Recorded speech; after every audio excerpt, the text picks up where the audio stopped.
Hello, this is Jane Eisner, Editor-in-Chief of the Jewish Daily Forward. It's Monday, June 4th, and I'm here with our reporter Natan Goodman and Janet Napalitano. She's the Secretary of the Department of Homeland Security, and she's paid a visit to our office to talk about the department's efforts to safeguard the Jewish community in America and relationships with Israel. You just returned from Israel. Could you tell us about the trip and what you accomplished there that the Jewish community in the United States should know about? Well, I had a number of really good meetings. One of the things we were announcing was the beginning of a program called Global Entry with Israel. This is a program basically to pre-clear travelers from Israel into immigration and customs through the United States. And so we're beginning that system now. But we were also talking more generally about things like border protection. Obviously, Department of Homeland Security, we have that responsibility for the United States. It's a big issue in Israel. So that was another topic that we discussed. So why the need for this global entry program? What we're trying to do is to facilitate travelers to the United States and try to take some pressure off of the lines.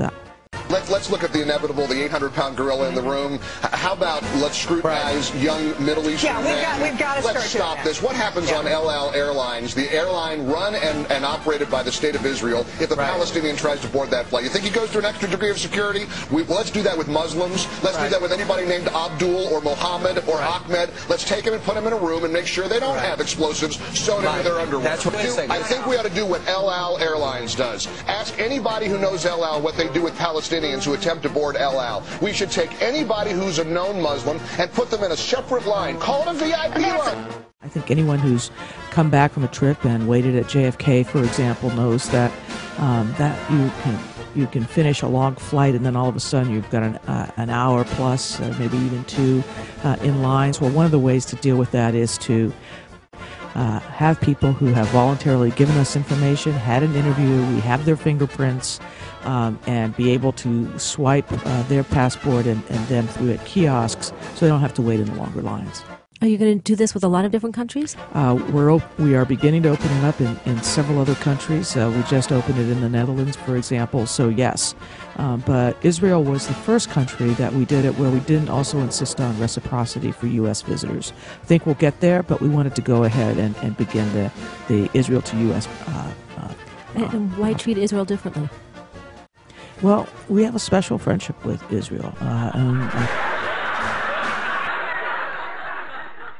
Americans have been bombarded for so long with the idea that a special relationship with Israel is a good thing that it has been accepted as a dire necessity, as a bulwark between them and the spectre of rampant worldwide terrorism.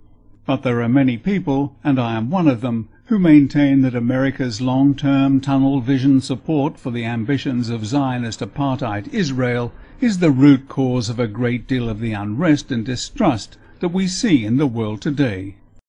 So why would an assembly of over 500 politicians, who are, figuratively speaking, at each other's throats for a good deal of the time, all rise together 29 times to applaud the Prime Minister of a nation that has recently used white phosphorus against a caged civilian population during Operation Cast Lead, and whose military ruthlessly gunned down 9 people on the Mavi Marmara, a ship of the Gaza Freedom Flotilla bringing humanitarian aid to those beleaguered people? It's a strong partnership. President Obama is very committed to that relationship, and we are looking for ways to express that commitment.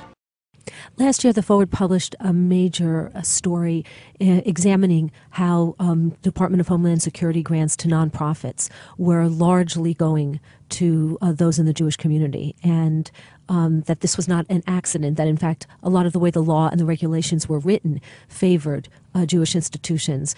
Do you think that that is right, that a federal program seems, at least in consequence, if not in intention, to be targeting or favoring one group? Well, I think the way I look at it somewhat differently. I think it's focused on, these grants are focused on risk mitigation, prevention. Where can that best be done? What community organizations are best situated to do it? And I think that the way they've been distributed, that goes out through a very heavily peer-reviewed process of people who do this as a profession. And it's trying to get the dollars where they believe they will do the highest and best use. So the fact that it ends up going to many Jewish organizations doesn't in and of itself bother me. And do you think the money is being well spent? Do you have evidence for that? Well, I would usually get evidence of the other way. I would get evidence if it's being misspent, and I have no such evidence. One last question. How would you assess the threat to the Jewish community in America now? I would assess that today we have no specific, credible threat of any type of imminent attack.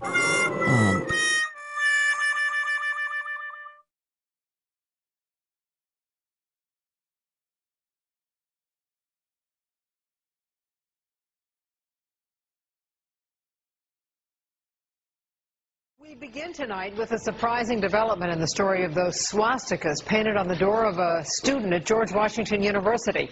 Good evening, I'm Doreen Gensler. And I'm Jim Vance. Turns out the student was painting the hateful symbols herself. Jackie Benson is at the university now with more on this. Jackie? Jim, these incidents, and there were several of them, caused a lot of concern here on the GW campus.